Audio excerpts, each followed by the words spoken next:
Hello everyone, आज हम लोग पढ़ने वाले हैं क्लास 9th की इंग्लिश की बुक से बिहाइव की चैप्टर नंबर 6 की poem no man are foreign. इस पोएम के पोएट हैं जेम्स कर्कब। तो चलिए इस चैप्टर को शुरू करते हैं। यहाँ पर लिखा है, have you ever thought of some people as strange. क्या आपने कभी सोचा है किसी पीपल के बारे में कि वो स्ट्रेंज है, अजनबी है, और अदर कंट्रीज एज फॉरेन, या किसी दूसरे देश के बारे में आपने सोचा है एक विदेश के रूप में। We have many ways of thinking. हम लोगों के पास सोचने के बहुत सारे तरीके हैं। Of other people is different from us as them. जैसे कि हम दूसरे पीपल को खुद से उन लोगों को अलग समझते हैं। They may belong to a different country. वे लोग दूसरी कंट्री से बिलोंग कर सकते हैं और स्पीक अ डिफरेंट लैंग्वेज, या दूसरी लैंग्वेज को बोल सकते हैं। In this poem however the poet remind us of the many ways in which we are all the same for we are all human. इस पोएम में हालांकि पोएट हमें ये याद दिलाते हैं कई तरीक़ों से, जिसमें वो ये बताते हैं कि हम सभी एक हैं और हम सभी ह्यूमन हैं। Remember no man are strange, no countries foreign. Poet कहते हैं, याद रखो कोई भी इंसान अजनबी नहीं होता। नो कंट्रीज फॉरेन, कोई भी कंट्रीज विदेश नहीं होता। बीनीथ ऑल यूनिफॉर्म्स, यहाँ पर उन्होंने यूनिफॉर्म्स कहा है, उन्होंने सोल्जर्स के बारे में कहा है। तो वो कहते हैं कि हर एक यूनिफॉर्म्स के नीचे अ सिंगल बॉडी ब्रीथ्स, एक सिंगल बॉडी सांस लेता है। अब अलग अलग देशों के जो सोल्जर्स होते हैं उनके यूनिफॉर्म अलग अलग होते हैं। तो पोएट कहते हैं कि उन सभी यूनिफॉर्म्स के नीचे एक सिंगल बॉडी सांस लेता है। Like ours the land our brothers walk upon, हमारी तरह ही हमारे भाई इस ज़मीन पर चलते हैं। इज़ अर्थ लाइक दिस, और ये अर्थ इस तरह से है, इन विच, जिसमें वी ऑल शैल लाई, हम लोग मरकर चले जाएंगे। They too aware of sun and air and water, वे लोग भी, यानी जिसे हम विदेशी समझते हैं, वे लोग भी सन, एयर और वाटर को महसूस करते हैं। Are fed by peaceful harvest, और शांतिपूर्ण से जो उपज होता है उन्हें वे खाते हैं। By wars long winter starved, और जब लंबी लड़ाइयाँ होती हैं तो सर्दियों में वो भी भूखे रहते हैं।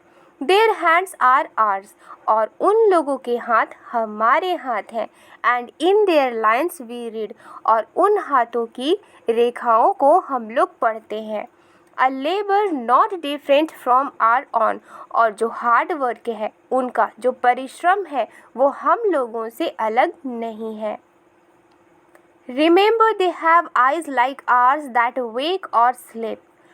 आगे पोएट कहते हैं कि याद रखो उन लोगों के भी आइज़ होते हैं जिस तरह से हमारी आंखें होती हैं। जब भी हम लोग सोते हैं, जब भी हम लोग जगते हैं, सोते हैं, तो वो आंखें वैसी ही होती हैं जैसी हमारी आंखें होती हैं।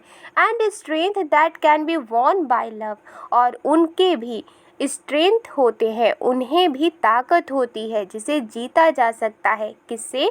प्यार से।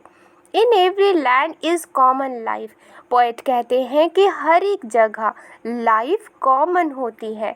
दे all can recognise and understand, और वे सभी पहचाने जा सकते हैं और समझे जा सकते हैं। आगे पोएट कहते हैं, let us remember whenever we are told, हमें याद रखना चाहिए जब कभी भी हमसे कहा जाता है टू हेट आवर ब्रदर्स, अपने भाइयों से नफ़रत करने के लिए। किसे? उन्हें, जिसे हम विदेशी कहते हैं। जब भी हमसे ये कहा जाता है हमारे भाइयों से नफ़रत करने के लिए, इट इज़ आवरसेल्व्स, हम लोग खुद से ही नफ़रत करते हैं।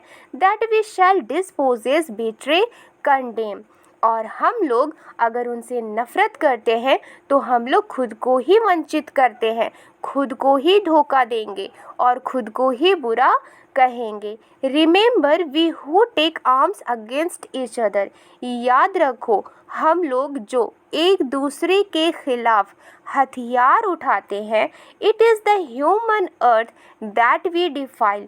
और इस ह्यूमन अर्थ को हम लोग पॉल्यूट करते हैं, उसे गंदा करते हैं, उसे अपवित्र करते हैं।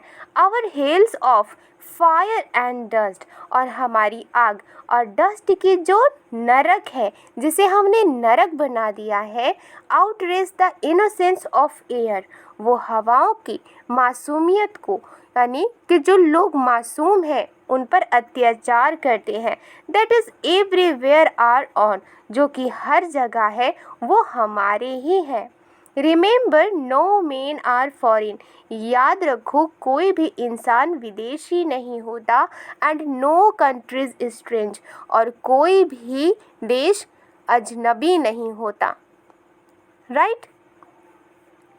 आई होप आपको ये चैप्टर समझ में आई है। चैप्टर समझ में आई है तो लाइक एंड सब्सक्राइब करना मत भूलिएगा। मिलती हूँ नेक्स्ट वीडियो में। Thank you.